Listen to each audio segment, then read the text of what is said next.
what I have in mind. This might be a quicker, a shorter live. But I wanted to. I had a few ideas I want to tap in with, and I just want to say that there is a potential that I could be interrupted while I'm making this, because currently at a temporary accommodation with other people. So I just wanted to put a disclaimer with that.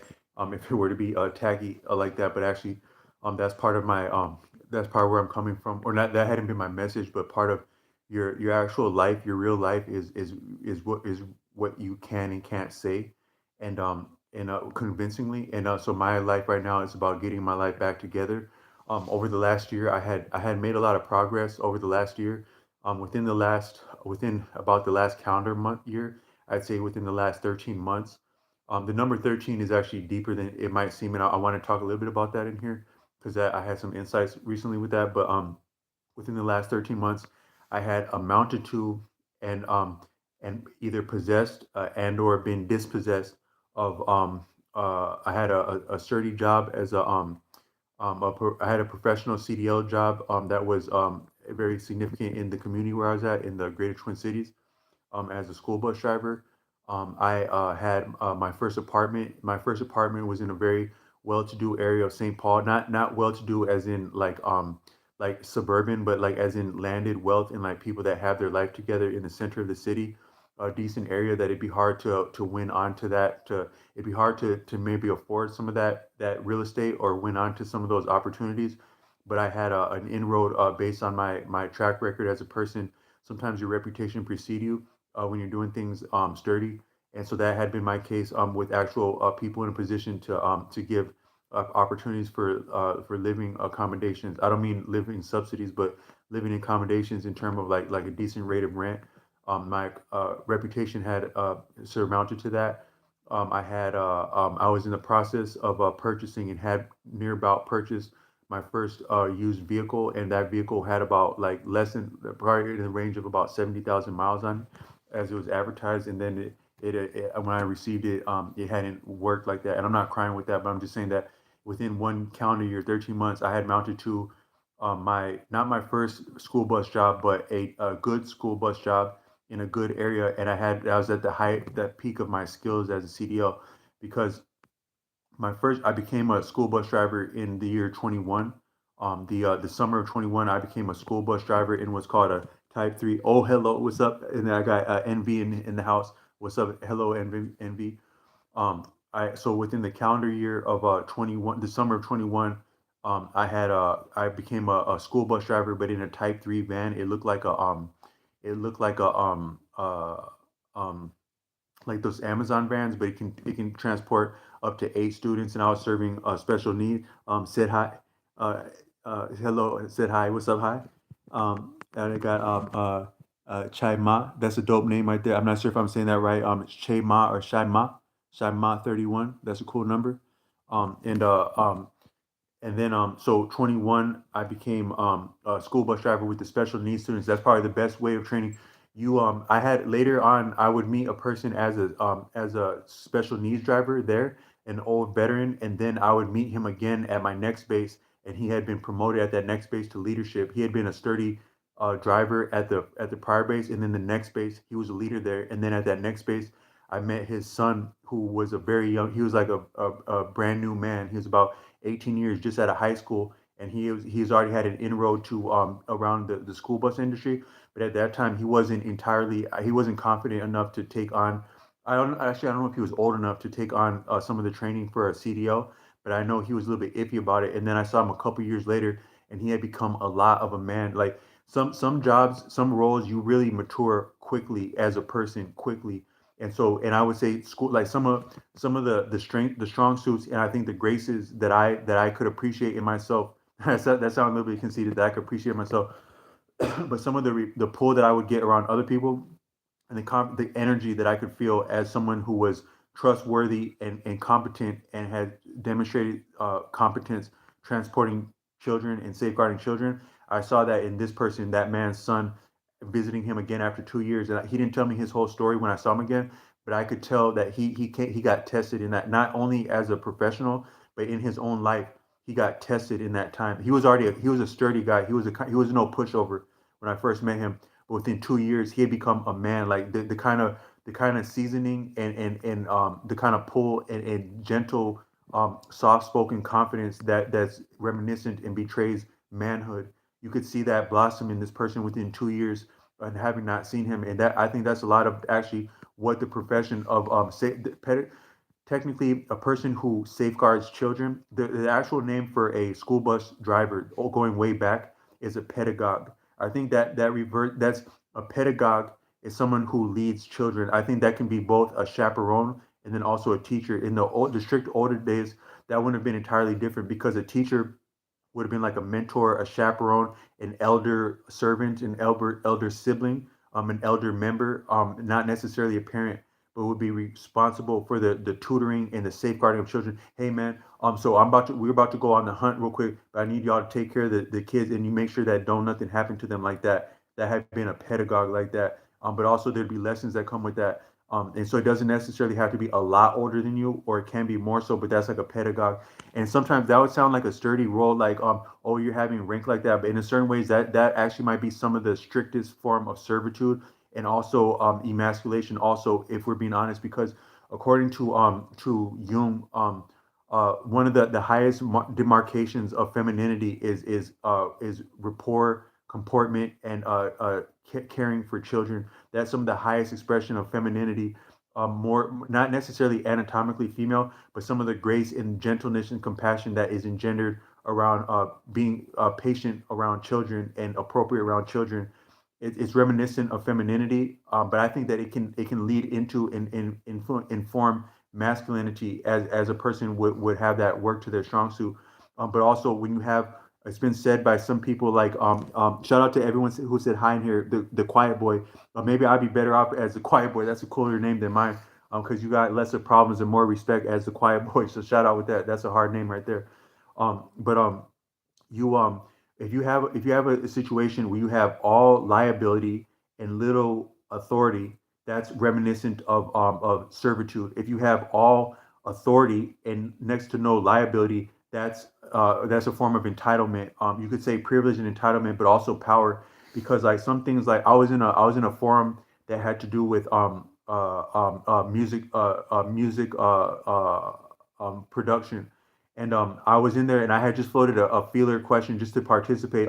How would anyone in here re-engineer their own music education? And some people were like, man, you got to put the reps in. What were you doing asking a question like that? You can't. They said something to do about like, but you can't make nothing but like cheap music, or like they said something about like less than quality music if you were just coming like half-ass off of talent. But then I made a remark in there that if you think about it, McDonald's, they didn't win selling, like, because sometimes people that are in audio, like someone that's honest can rock with this. Sometimes people that are in audio specific, a lot of things are an acquired taste, an acquired skill. According to India, the works of Arthur Avalon, someone who's learned it around sound, the profound nature of sound and what can be done with sound, the subtlety of sound, that's one of your highest levels of understanding that's possible for a human being. Next to, close to, and similar to like medicine would be actually audio is one of the higher tiers of understanding if you actually appreciate the solemn properties of sound. But with that, there can be a little bit of snobbishness and elitism, and a little bit of fetish around sound. Sometimes, like a lot of times, a lot of music connoisseurs and people that are around music can appreciate that might be the case. But that's what it takes to get quality like that. So I'm not knocking that. But sometimes the very thing that serve you can also defeat you. So sometimes you can become, if you're looking down on if you're looking down on anyone, that can be a detriment. And so if you're looking down on a nubile, newbie, would be, could be, should be, maybe, can be, is becoming sound person, if you were to look down on that, that'd be snobbish like that based on your prior background. Because just because you started before someone doesn't mean that you are now further than they can be, or than they are, or than they could be. So it's really one of the disingenuous things people can do is to dismiss another person based on a group, cohort, like category, like a as a to limit someone by a category, to say that you are limited because you are similar to something else. That's about the egregious thing you can do. And then also just to limit someone that hasn't had the starting point, the vantage point, or the time on their hands yet that another person has. That's one of the egregious things you can do. So I'm not knocking the person that said that, but there have been someone say that yeah, if you do this and that, you can't make it all this much of quality. And I was saying in there that, if you think about the thing, according to Real Social Dynamics, RSD Tyler, there's like different modes of there's different modes of businesses, like different scales and tiers. And some of the businesses, like if you imagine like your very high end places that would sell like lobster or steak or something like that, they may do well in one go, but they don't make the most hand over fist as the profit goes. The ones that are making the profit goes are the ones that meet you where you're at. Yeah, you need something for your family and y'all on a Friday night, on a Tuesday night, on a Wednesday night, and we got what you need right here. It ain't the best thing in the world, but it ain't the worst thing in the world, and the kids might like it. It ain't that expensive. That's how you're gonna get over on life. Like so, I don't mean to be blasting businesses, but your WalMarts, your McDonald's, your things that meet you where you're at, that they're gonna make more. Even like a bus, like bus fare, you're gonna make more as doing bus fare than you would than selling, even maybe selling high end vehicles over time, because you're making more. There's more money under people's couches than there is in people's bank accounts. So if you got something that goes to people's couches, it's like that. But I had made a comment, like a remark like that, that if you wanted to break the internet with music, yeah, it got to be quality. It can't be janky, but it ain't got to be more sophisticated or less sophisticated than like some of your great songs that have broken the internet. I'm thinking of like circa 2012. I'm not about to name drop anybody, but you might think of some hits that near about broke the internet in 2012. That would have been like simple. You could say one hit wonders, but you need more than one of them if you're breaking the damn internet with it. If you really knew how to bank with that and put that in your pocket appropriately, would you really need to do it more? Would you really need this many tours if you got it done right the first time that like that? But so I was saying that you can win as much with Happy Meals, maybe more than with lobster. And then someone in that forum, they stepped up and like, actually, you're right about that. Because you can do well with things like McDonald's, but also McDonald's had been franchisee. So I don't mean to be blasting their business, but apparently some of your like, a lot of you think you would appreciate franchise. Sometimes you hear about like a franchise of this restaurant, and you might not appreciate what that means or how that could flesh out. But if you're owning your own franchise, you may do well for yourself. You may do well, middle class, upper middle class, relatively speaking, as you're as you're having a franchise. But you also got to put some time and effort and management and thought and stress into that, if you're being honest. But the real guy on the block, like the real McCoy, the real McDonald, will the real Ronald McDonald please stand up? Hell no, man. You ain't seen that fool Ronald McDonald stand up, because you ain't about to call the tune for Ronald McDonald to stand up anywhere. But when it is time for something to get paid like that, you were expecting it needed to get paid. I'm glad to be paid you on Tuesday, Mr. McDonald. He didn't show up at exactly. He might have showed up Wednesday morning when you had forgot about that, but he did pop up when he chose to, and you need to be having what you need to have for Ronald McDonald like that. So he had been actually charging you for the real estate property. Like, I don't actually know if it's appropriate to be blasting people's business, but as I understand, some of the things that win in life, they do it at the lower tier, like for they're making exchanges, bartering for very small, like what's under your couch. But then also the big boss of all them spots like that don't gotta own nothing, and actually more might be more into real estate, and they're making more money off the real estate. So they let somebody else rock. Yeah, you can hold my little name real quick. You can hold my little Ronald McDonald. You can even rock these clown boots if you want to, if it make you look cool in front of people and like you running shit. And you can run shit too. That's cool. But if you're gonna be running shit and it's gonna look like this, then technically I'm gonna be having to charge rent like that, because it's just a renting the thing, I didn't make up the rules, man. It's just how it go like that. So I'm just gonna drop up and pick up the rent. It ain't a lot of rent, just a little bit off the top, just a little. I just need so like you're making a coffee, right? You got the little foam. I just need a little bit of cream off the top. The best of the cream rise, right? So I just need that little topmost foam bubble like that, just from you, right? Just one of them bubbles. It's just gonna cost you one of them bubbles. But I'm also gonna get the bubble from that bubble, the bubble, the bubble, the bubble, the bubble. I got me the bubble now. Do you put the bubble in the pocket? You make the money, you put the money in your pocket. But if I need the bubble out the pocket, I take the bubble and I go on down my way with the bubble and I get a couple more bubbles and I get the bubble in the pocket like that, the bubble like that. So he just getting a little bit of the cream off of the top like that, just a little skim like that. But also to let you know that he's gonna be back. He gonna need some more of that cream off the top like that, the bubble like that. You know how I go, right? Right? You know how I go, right? But you do know how I go, right? With the bubbles, right? Like that, right? Right. Because you're running it right here, right. But I need, but you did have them bubbles, right? And it's about to be like that next month when McDonald had come back, right? That's how I go with Ronald McDonald. So but he don't have no liability like that, but he got authority like that. Because hey man, I just want to let you know, man, because I know you're doing things like around here, and you know how I go with the bubble and stuff, right? But also while you're rocking like the outfit, right, the clown outfit, a lot of people give clowns a hard time, right? But technically, them shoes got to be clean like that. If you are gonna rock the clown suit, right? If you are gonna, because you can't make money with it, right? The clown suit, you gotta look a certain kind of way, right? I just want it just Ronald McDonald had wanted you to know that, right? So he's having all the authority, but little liability. That's rock and roll, baby. That's what profit sound like. That's how you spell. That's what profit look like. That's how you spell profit. Authority, no liability. I got that from R.C. Tyler. But then like with the things like being a pedagogue and stuff like that, it's a lot of the opposite of that. Is that you're having liability with not some, but not always as much as you need of authority. But then you got to have like seasoning and confidence and rapport or get past that. But then also just you seeing yourself, the amount of attention that demands, and the performance that demands of you, and the care and the attention to detail and the grit of that, it makes you a lot of a man. And then so whether or not you're compensated fully for that, you're compensated decent as a bus driver, but not entirely what you're worth. Like I think in some places like Asia, they look at in some parts of Asia, they appreciate teachers as yet higher in dignity and stature than medical professionals.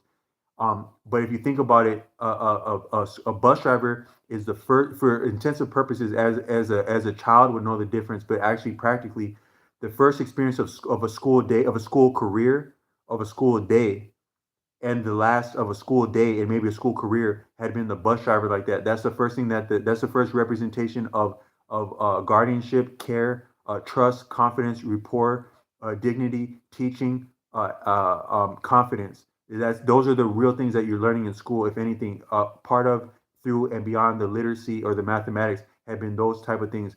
The ability to conceive interest, passion, to sustain it, to bear it out, to suffer it, express it, to prove it, to enjoy it, to benefit, to live it, to thrive it. That's what education is. And so the school bus driver is the first authority figure that the child sees, and then also they're maintaining that child's safety upon not the high seas but the high roads, the traffic, and all kinds of different conditions, but also the other students, and then also the student themselves, because the driver protects the students from their own poor behavior, but also they help them manage their emotions just to feel positive about themselves, and how that will serve them also. So that's a lot that's on the plate of a school bus driver, and it's near about next to, and similar to anything that a doctor and or teacher would do, because a doctor might save someone's life, yes, but not 70 at a time, 3 times in the afternoon like that, have that many lives.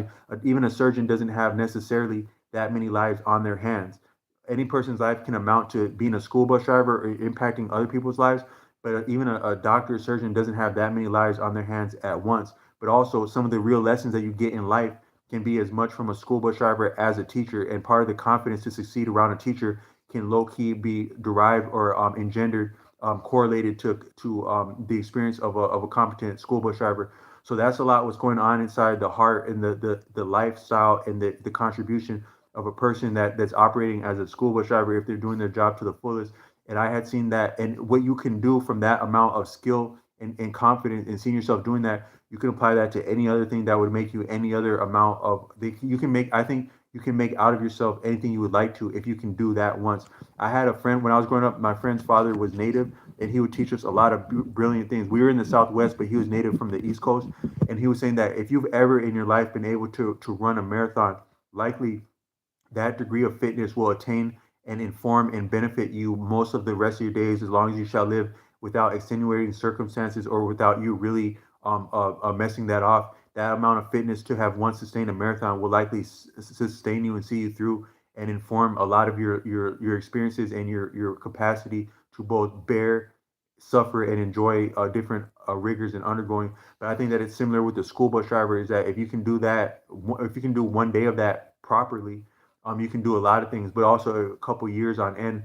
So I had seen that person blossom like that. That person that I work with, but and he was a young man between 18 and 20. I had seen him do that. I wasn't with him that whole time, but I had seen him at 18 and then at 20.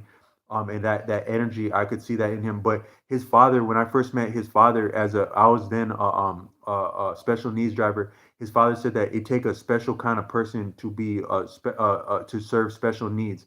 And that's the case, because like a lot of, you imagine, like because what it is cool when you're a school bus driver, you actually hear funnier things or cooler things, more interesting things from students than you hear a lot of stuffy adults. So it's actually kind of fun to be a school bus driver. But you would imagine, like, with special needs students, that you might not have like some of the joking or something like that, or some of the banter or rapport that would be cool as a bus driver. But actually, I found that as a special needs driver, some of the special needs students, they can't communicate the same way as the regular ed students, and they might not have the same jokes for you, but they actually have the real love for you, because they can appreciate what you're doing for them the same way that the regular ed students can. And they really they appreciate you, and so that's meaningful, because at the end of your life, you ain't gonna have nothing to show for your life. Whatever you earn of money, resources, even a lot of your skills, unless those skills are like in the humanities, I think you won't even have some of your skills as you get to be older. But the meaning of your life will be there, and so there can be a lot of meaning in being a special needs driver. But I got on a tangent with that. All I meant to say, so 21, I had been a special needs driver. Then 2022, I became a CDO, and I got success with that. But as of last fall, I had my CDO, my first apartment, my first car. It was a bogus car, but it was otherwise a good car. I was 1099 gig worker, which was actually more lucrative and had more initiative and more empowering than even being a CDO, because the 1099 gig work was more lucrative. It was a little bit cooler because I wasn't having as much liability on my hands, or like as much oversight. I was meeting cool people in the city, like people my age, cool people, and it was really rock and roll. I could work at any time of day, turn the app on or off like that, and I'm the type of person to take advantage of that at all off hours of the night, because there's still people ordering stuff at night. But I had to come off of that for different reasons. I had a motorcycle, had to come off of that. I did cool things with like this channel I began in the last year. I had breakthroughs with guitar. I've been wanting to become a musician and flirting with it for a long time, but it actually got real for me in the last year. Um, so I amounted to all of that. And I was the only reason I brought that up was just to say that you can come up to all of that, and you can also come off of all that. But whatever you would say that would have meaning is just how congruent you are in who you are. Like what you can land as a statement has to do with where you're really at. So I was trying to be on this channel upfront as I was experiencing a lot of that, and also being dispossessed of it for my own incompetence, but maybe some other degree of incompetence of other people, up to and including not always doing right by me. I don't think everyone did right by me, but maybe I didn't do right by myself. But I've been trying to be candid with that. But what I'm also saying is that with this video and where I'm coming from now, is that I'm making this video from the position of an accommodation that is a blessing and a godsend. And I actually learned, there's a word for it that I learned in Viking. It's a fire start. That's what I'm right now, making this from a fire start, and experiencing a fire start. That might not be familiar to many people, like in the modern lexicon, what a fire start is. But I was learning. A brother was teaching me something today.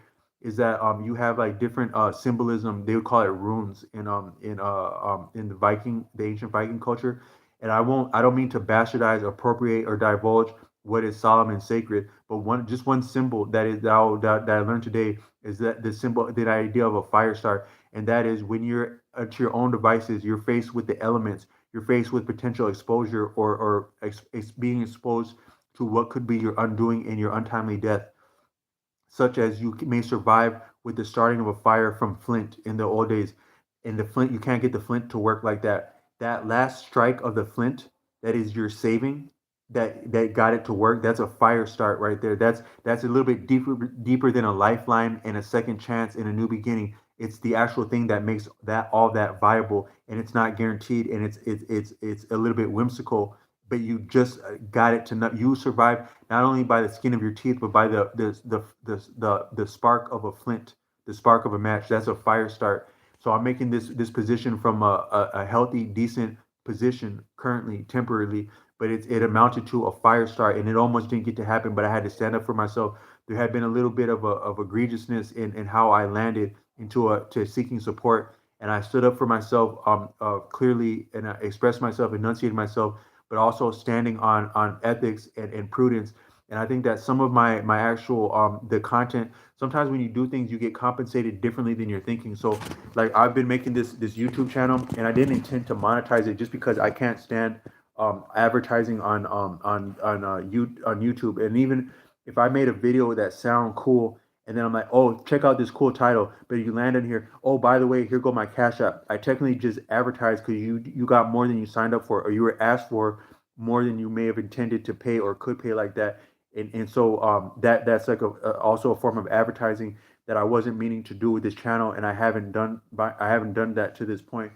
But one way that I would get compensated by this channel is just actually the skill of oratory and communicating, and also some of my socializing has got stronger from the channel, and like the skill set, but also the challenge of attempting and floating public statements. Some of them like daring, bold, and significant topics that you can't play with in life and especially online. And I've been so far I've been sturdy about them just by having tact, because for before I started doing online content, I had tact in life because around my speech, largely because I had attended the gospel church in the Twin Cities, and one of the main takeaways of church in general, but especially in faith in general, but especially like in the black church, the gospel church, traditionally and currently likely, is to be mindful of your words, because your words really do have weight, such as you may say the right thing or the wrong thing, and you may be in another another life. You may be in another version of this life. You may be in a new opportunity, a new relationship, a new friendship based on your tact around speech, or you may be out of that, or you may not be here to remember that because of something that you weren't tactful around in speech. And I appreciate that as a young man, and I had a lot of my life was informed by those lessons, such as it served me and didn't serve me in times past, but still can serve me. And so that's where I got some of, they call that being circumspect. When you're circumspect, conscientious, scrupulous, uh, um, I think those would be like some of your main synonyms that would mean being careful of what you would say, tactful. The better word would probably be tact. In speech is very important and it goes a long way, but it helps with oratory in that you're in the habit of being mindful of what you say before you get to enunciate it, and that also helps with like confrontation. There's something called crucial conversations. There's a book called Crucial Conversations. Likely anyone that's watching this, you have and yet will imminently in the future experience what's called a crucial conversation. That's when a conversation emerges in your life, whether in the workplace, in a family setting, in a relationship, in a sporting event, in something where there's a conversation on the line. You can't exactly back out of the conversation without further being insulting to others, or maybe being less than dignified the way you would leave a conversation that's transpired. But also, there's real stakes on the table in that conversation. If you were to be emotional in that conversation or speak out of emotion, or not calibrate, another word along those words would be calibration, calibrated. If you were to speak without tact or having looked into things, one of the benefits of being learned or learning things, erudition. I'm using the word erudition in preference to education, along the lines of Taj Bey had pointed out the distinction between erudition and education. It's not always the same, and sometimes education has to do with training, indoctrination, and no less than animal husbandry, and approaching human beings as to be hoarded like animals. But erudition is real learning. But part of erudition, it serves you in actual moments of contention, and where what could sound like an argument, you can steer that to a humane, equitable outcome, or you can prevent disaster by whatever attendant learning you've done before something. Anything you learn in life, any skill, any experience that is constructive and ethical and equity and humane, it can serve you in any other difficulty in an unconceivable way, but in a significant way that can be the difference between life and death, like a fire start like that. And so that's one of the blessings that I've got from this channel, is that it's been an opportunity to practice that skill set, but also to have the confidence and the to become a stronger communicator from the channel. And that's one way that you get compensated in things, but you don't necessarily have to ask for things or push other people in a more difficult strait than they're already in, because we're all going through it right now, than to extend themselves to compensate you for something that you chose to offer. So I'm just saying that it goes, but you do get compensated for the best things. And my battery is getting low right now, so I'm going to come back with this later. But I wanted to land a couple things. Is that one is that if you're making public statements, or you're tending to have like a brand, you could say that a YouTube channel and just a name that's tied to a YouTube channel it's a form of a brand. And one thing that's very pivotal to any brand is to follow through on what you said you would do. So I've made different remarks on this channel that are in the times past about talking about the significance of colors. But then also a couple of days ago, like last week, I made a video saying that I was going to reference some of the significance of colors. When I say colors, I don't mean in terms limited to like symbolism in group membership. I'm not talking about that. I'm talking about deeply what colors can signify and also represent and betray of an environment, of a situation, of a garment. Some things that are unfalsifiable about the appearance of color in anything at all. The appearance of color and how that what that can communicate, but also the what that's a function of, and it can't be falsified. At least not without a little bit of like deceit and guile. Is that what would look cool, what would seem cool, what would be cool, what would be real as color goes. There's meaning to that, and I wanted to know, I don't know all of what that is, but I've had some thoughts of that I wanted to share, and then also some recent experiences that I wanted to share, and being forthright and following through on other previous statements and remarks I've made. But the battery's getting low, so I think I'm gonna have dinner and have have me a cool night, and then I'm gonna plan to tap back in later tonight and complete this. And then also share some experiences where I'm undergoing a fire start and coming through some difficulty. Even that sound you hear there, that's deeper than it would seem, and it's from some of my experiences. And I want to tap in with that and offer value with this. But thank you from the bottom of my heart from everyone who said hi on this. Nobody got to say hi to you in this life. Anytime someone say hi to you, that's good. That's good news. That's good energy. So thank you for that. And I hope to offer more content for the purposes of learning, erudition, and improvement. And then when I'm putting out the best I can with this. I don't know how it'll come back to you, but when it come back to you, it's real. But also, other people have been benefited by it, and they're better off if you're doing the right stuff. So that's what this has been about right here. And I'll plan to check in later. And anyone out here enjoy your day, because your day is as good as gold if you use it to your strong suit, liking and enjoyment and betterment, and other people's too. Peace.